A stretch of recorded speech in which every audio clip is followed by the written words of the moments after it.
Ich höre immer wieder, Speicher rechnet sich erst nach 10 Jahren. Stimmt nicht ganz, der rechnet sich schon heute. Bloß halt anders, als du denkst. Die meisten schauen bloß auf nackte Wirtschaftlichkeit. Anschaffung minus Einsparung, fertig. Aber vergessen, was sie damit eigentlich gewinnen. Unabhängigkeit.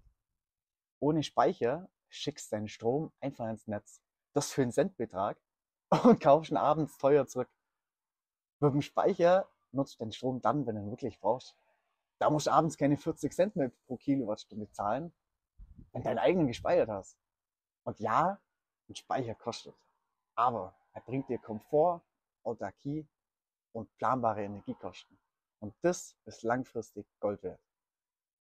Also der Speicher rechnet sich nicht auf 2 Kommastellen, sondern jedes Mal, wenn die Sonne aufgeht.